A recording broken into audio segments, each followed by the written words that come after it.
평생을 두 발로 뛰었습니다. 머리보다 몸을 먼저 움직였고 그게 살아남는 유일한 방법이라 믿었습니다. 주변에서는 늘 이렇게 말했습니다. 고생 끝에 낙이 온다. 땀 흘리면 반드시 보상받는다. 하지만 정주영 회장은 그 말에 동의할 수 없었습니다.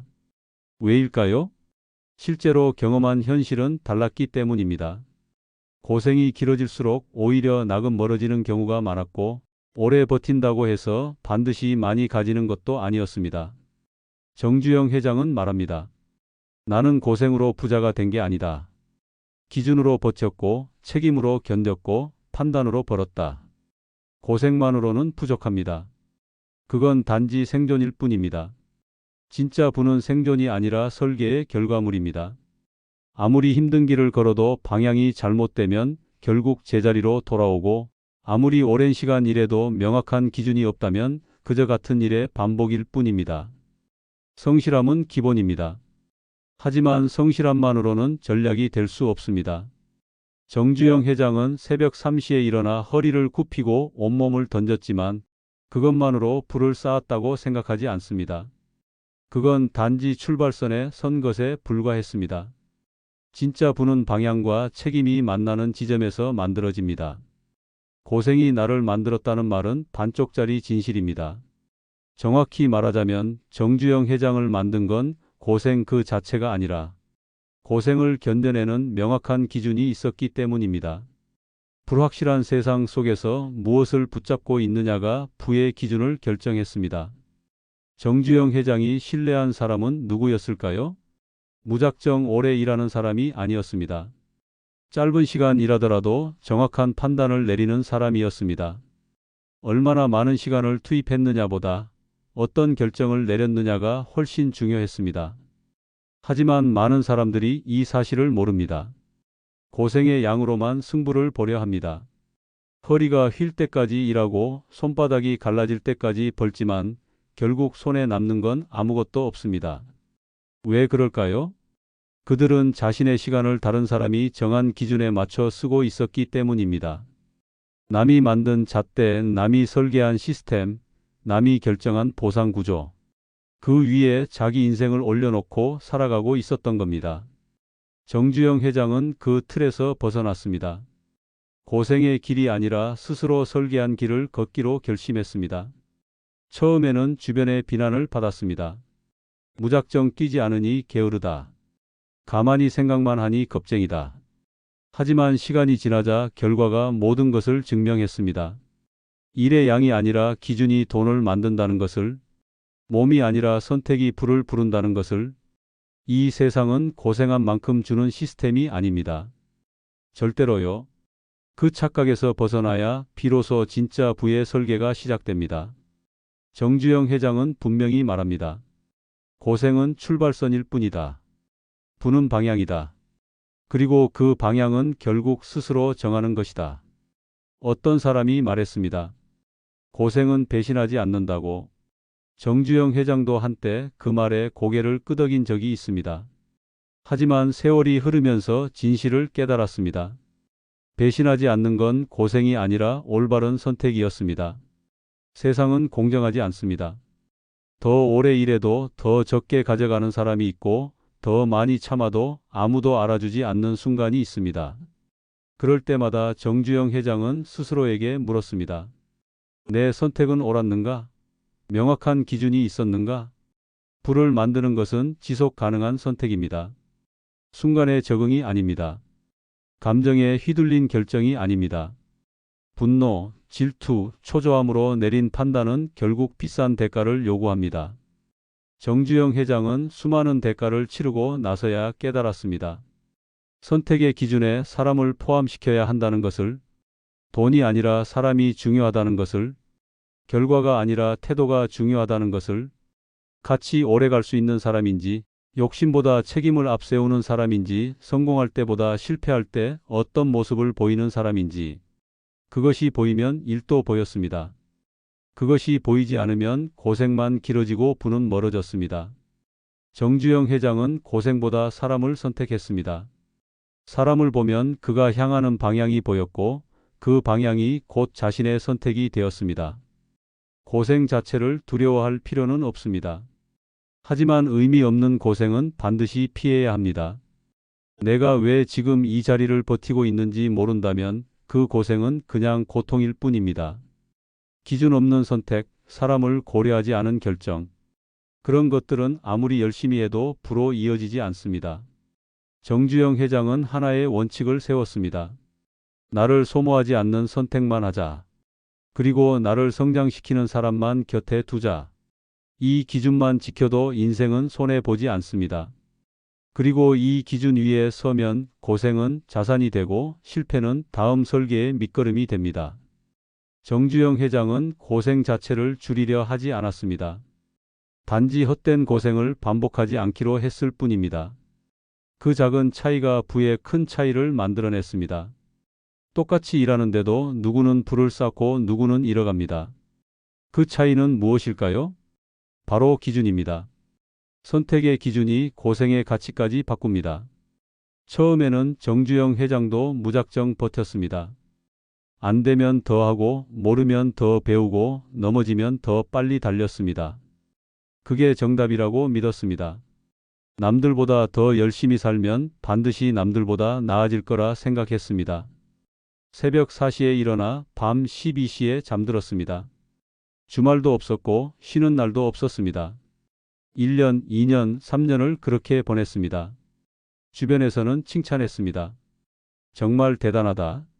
저렇게 열심히 하면 반드시 성공할 거야.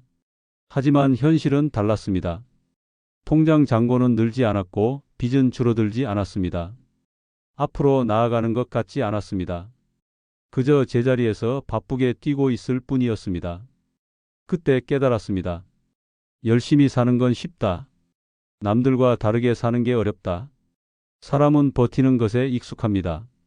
하던 일을 계속하는 건 쉽습니다. 익숙한 고생은 익숙한 만큼 위안이 되니까요. 하지만 그게 가장 위험한 고생이라는 것을 나중에야 알았습니다. 왜냐하면 그 고생은 계속해도 아무것도 바뀌지 않기 때문입니다. 버티는 고생은 내가 옳다고 믿는 것을 지키는 고생이어야 합니다. 그렇지 않으면 그건 그냥 남의 시스템 안에서 내 체력만 깎이는 일입니다. 세상에는 두 종류의 사람이 있습니다.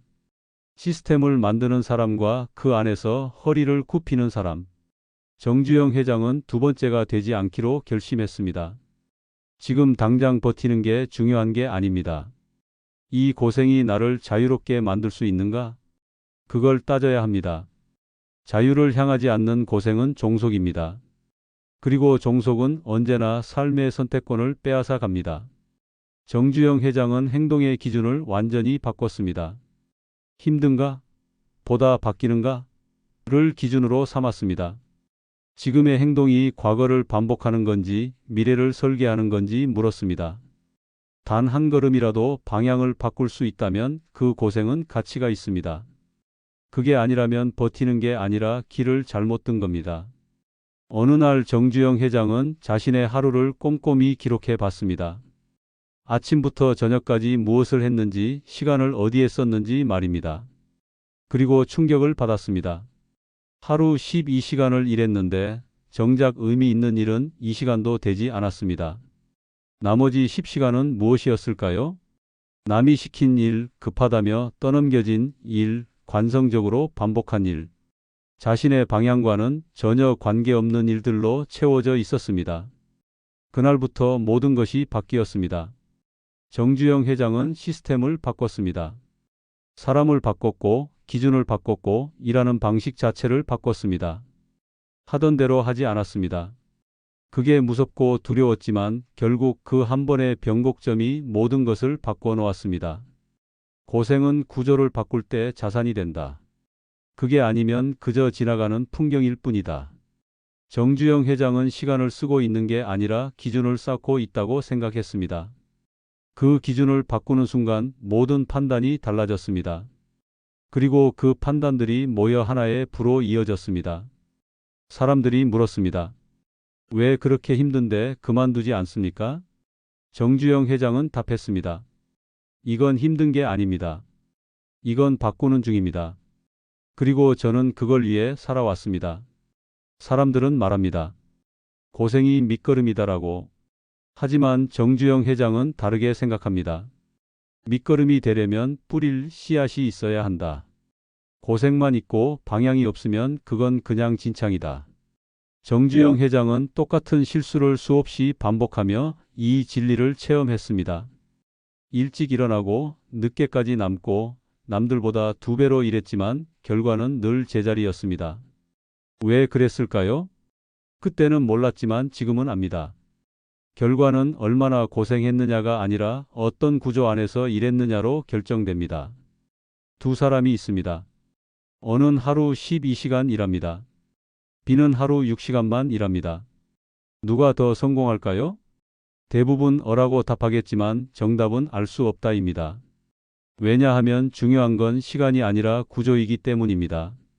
어가 12시간 동안 남의 시스템 안에서 시키는 일만 한다면 그는 평생 그 자리에 머물 겁니다. B가 6시간 동안 자신의 시스템을 만들고 반복 가능한 구조를 설계한다면 그는 결국 풀을 이룰 겁니다. 시간이 아니라 구조입니다. 노력이 아니라 설계입니다. 고생이 아니라 방향입니다. 정주영 회장은 그걸 너무 늦게 깨달았다고 말합니다. 혼자서 모든 것을 해내려 했고 모든 것을 기억하려 했으며 모든 것을 자기 손으로 붙잡으려 했습니다. 그게 성실이라고 생각했습니다. 그게 책임이라고 믿었습니다. 하지만 아니었습니다. 그건 시스템 없이 에너지로만 버티고 있었다는 뜻이었습니다. 진짜 중요한 건 일을 많이 하는 게 아닙니다. 일한 만큼 결과가 나오는 구조 안에 있느냐가 중요합니다. 그리고 그런 구조는 우연히 생기지 않습니다. 만들어야 합니다. 설계해야 합니다. 그걸 모르고 버티면 그 고생은 결코 자산이 되지 않습니다. 정주영 회장은 예전에 해야 할 일을 기준으로 일정을 짰던 사람입니다. 하지만 지금은 다릅니다. 반드시 성과로 연결되는 일만 남깁니다. 자신을 소모하는 루틴은 과감히 지웁니다. 결과 없는 피로감, 성과 없는 충성심은 언젠가 자신을 가난한 모범생으로 만든다는 것을 알기 때문입니다. 한 경영학자가 말했습니다. 성공한 사람과 실패한 사람의 차이는 노력의 양이 아니라 노력의 방향이다. 정말 맞는 말입니다. 같은 시간을 투자해도 방향에 따라 결과는 천지 차이가 됩니다. 정주영 회장은 자신의 구조를 완전히 다시 짰습니다. 일의 흐름, 사람과의 관계, 자신이 개입하는 방식까지 모두 재설계했습니다. 반복되는 실수는 자동화했고 불필요한 결정은 규칙으로 대체했습니다. 모든 혼란은 설계의 오류였습니다. 지금 고생하고 있다면 그 고생의 경로를 먼저 점검해야 합니다. 그 길 끝에 원하는 결과가 없다면 그건 멈춰야 할 타이밍입니다. 계속하면 언젠가 될 거야 라는 희망보다 어떻게 해야 지금 바로 바뀔까를 봐야 합니다. 부는 고생의 양이 아니라 시스템의 정확도에 비례합니다. 정주영 회장은 일 자체를 바꾼 게 아닙니다. 일하는 방식을 바꿨습니다. 그리고 그 변화가 삶 전체를 바꿨습니다. 부는 한 번 잘해서 만들어지는 게 아닙니다. 한 번 버틴다고 만들어지는 것도 아닙니다. 진짜 부는 반복 가능한 구조에서 나옵니다. 다시 말해, 다시 써먹을 수 있어야 그게 자산이 됩니다. 한 번 운 좋게 된 거라면 그건 행운이지 자산이 아닙니다. 다시 안 되면 그건 경험이 아니라 단순한 사건입니다. 정주영 회장은 고생을 반복하지 않았습니다. 대신 구조를 반복했습니다. 일이 잘 풀렸을 때는 그 원인을 기억했고 관계가 잘 풀렸을 때는 그 대화의 흐름을 복기했습니다. 성과가 났을 때는 그 과정을 정리해서 시스템으로 만들었습니다. 그리고 다음번에는 더 빨리, 더 쉽게, 더 작게 움직여도 같은 결과가 나오는 구조를 만들었습니다. 그게 진짜 부의 시작이었습니다. 많은 사람들이 실수합니다. 한 번 성공하면 그 방법을 잊어버립니다. 한 번 실패하면 그 원인을 분석하지 않습니다. 그러니 성공은 우연히 되고 실패는 반복됩니다. 정주영 회장은 달랐습니다. 모든 성공의 이유를 기록했고 모든 실패의 원인을 분석했습니다. 그래서 성공은 시스템이 되었고 실패는 교훈이 되었습니다. 처음에는 느립니다. 정리하고 정비하고 구조화하는 데 시간이 걸립니다. 정주영 회장이 처음 구조를 만들 때는 6개월이 걸렸습니다. 일하는 시간보다 설계하는 시간이 더 많았습니다. 주변 사람들은 비웃었습니다. 일은 안 하고 뭐 하는 거야? 그래서 돈이 벌려? 하지만 6개월 후 모든 게 달라졌습니다. 같은 일을 절반의 시간으로 해냈고 더 적게 일했는데 결과는 2배가 되었습니다. 1년 후에는 또 달라졌습니다. 더 적게 일했는데 결과는 4배가 되었습니다. 이때부터 삶이 바뀝니다. 고생이 줄었는데 성과는 늘어나고 노동은 줄었는데 가치는 올라갑니다. 그 순간이 옵니다. 아, 이게 되는 구조구나. 그때부터는 그 구조를 키우는 일만 남습니다. 단순히 고생의 양이 아니라 그 구조의 반복 횟수가 부의 크기를 결정하게 됩니다. 사람들은 복리를 이자 계산할 때만 생각합니다. 하지만 시간도 행동도 선택도 복리로 작동합니다. 좋은 시스템은 반복할수록 강해지고 나쁜 습관은 반복할수록 가난해집니다. 이것이 바로 부자와 가난한 사람의 결정적 차이입니다. 부자는 시스템을 반복하고 가난한 사람은 고생을 반복합니다. 부자는 구조를 쌓고 가난한 사람은 시간을 씁니다. 부자는 선택권을 늘리고 가난한 사람은 의무를 짊어집니다. 정주영 회장은 모든 일에 복리 구조를 만들었습니다. 사람도 일도 시간도 복리로 작동하도록 설계했습니다. 한번 잘 정리한 시스템은 10년을 써도 변하지 않습니다. 한번 제대로 만든 관계는 평생을 함께 갑니다. 한번 확립한 기준은 흔들리지 않는 나침반이 됩니다. 그리고 중요한 건 이 복리를 가능하게 하는 것이 회복력이라는 사실입니다. 잘 될 때만 작동하는 구조는 진짜가 아닙니다. 한번 흔들려도 다시 제자리를 찾을 수 있는 설계가 진짜 자산입니다. 정주영 회장도 수없이 실패했습니다. 사업이 무너진 적도 있고 신뢰했던 사람에게 배신당한 적도 있으며 모든 것을 잃을 뻔한 순간도 있었습니다. 하지만 그때마다 다시 일어섰습니다. 왜 가능했을까요? 구조가 있었기 때문입니다. 실패해도 다시 시작할 수 있는 시스템이 있었고 무너져도 재건할 수 있는 기준이 있었으며 잃어도 다시 싸울 수 있는 관계가 있었습니다. 정주영 회장은 실패했을 때 그 원인을 분석하지 않고 넘기지 않았습니다. 자신의 감정, 관계, 시간표까지 다시 뜯어봤습니다. 그리고 구조를 보완했습니다. 왜 이런 실패가 생겼을까? 어느 부분에서 시스템이 무너졌을까? 다음에는 어떻게 해야 같은 실수를 반복하지 않을까? 이런 질문을 끊임없이 던졌습니다. 그 덕분에 같은 실수는 반복하지 않았고 같은 실패도 두려워하지 않았습니다. 복리의 조건은 성장보다 회복이다. 정주영 회장은 거기서 부의 비밀을 발견했습니다. 고생의 양이 아니라 복구의 속도가 자신을 다르게 만들었다는 것을. 부는 결국 돈이 아닙니다. 기회도 아닙니다. 돈은 소모되지 않아도 되는 삶의 상태입니다. 무엇을 할지, 누구와 함께 할지, 어떤 방식으로 일할지를 스스로 선택할 수 있는 상태. 그게 진짜 부입니다. 고생은 그 선택권이 없을 때 시작됩니다. 남이 정한 시간에 움직이고 해야 하는 일에 매이고 버텨야만 하는 관계를 감당하며 살아가는 날들. 그런 날들이 쌓이면 어느 순간 내 삶은 내 것이 아니게 됩니다. 그게 진짜 가난입니다. 정주영 회장은 부를 쫓은 게 아닙니다. 삶의 통제권을 되찾고 싶었습니다. 어떻게 일할지, 언제 멈출지, 누구와 함께 할지를 스스로 결정하고 싶었습니다. 그걸 가능하게 해준 건 돈이 아니라 구조였습니다. 많은 사람들이 착각합니다. 돈이 많으면 자유로워질 거라고 생각합니다. 하지만 정주영 회장은 반대로 생각했습니다. 먼저 자유로운 구조를 만들면 그 다음에 돈이 따라온다고 믿었습니다. 실제로 그랬습니다. 고생을 설계로 바꾸고 설계를 반복으로 만들고 반복을 회복력으로 연결하는 시스템. 그게 쌓이고 나니 부가 따라왔습니다. 그래서 정주영 회장은 압니다. 부는 내가 만든 선택지의 총합이다. 무엇을 하지 않아도 되는가? 누구를 붙잡지 않아도 되는가? 그 여유와 기준이 부를 만듭니다. 아무리 많이 일해도 삶을 설계하지 않으면 부는 오지 않습니다. 결국 삶 전체가 구조화되어야 부는 유지됩니다. 그날그날 고생은 누구나 합니다.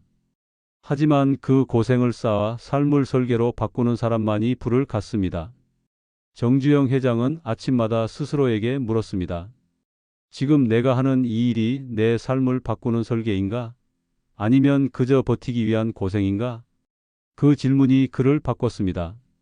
하루를, 시간표를, 인간관계를 통째로 바꿨습니다. 여러분도 오늘부터 이 질문을 던져보십시오. 지금 하는 일이 10년 후에도 의미가 있을까? 지금 만나는 사람이 10년 후에도 함께 있을까? 지금 쓰는 시간이 10년 후에 나를 자유롭게 만들까? 만약 답이 아니오라면 지금 당장 멈추고 다시 생각해야 합니다. 고생은 미덕이 아닙니다. 방향 없는 고생은 독입니다. 하지만 방향 있는 고생은 약입니다. 그 차이를 아는 사람만이 부를 만듭니다. 삶은 감정으로 사는 게 아니라 설계로 살아야 지속됩니다. 감정은 부를 만들지 못합니다. 계획도 충분하지 않습니다. 결국 자신을 부로 이끄는 건 구조입니다.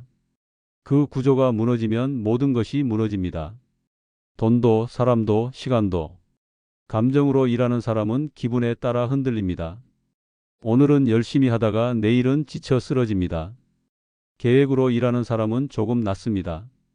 하지만 예상치 못한 일이 생기면 계획은 무너집니다. 구조로 일하는 사람은 다릅니다.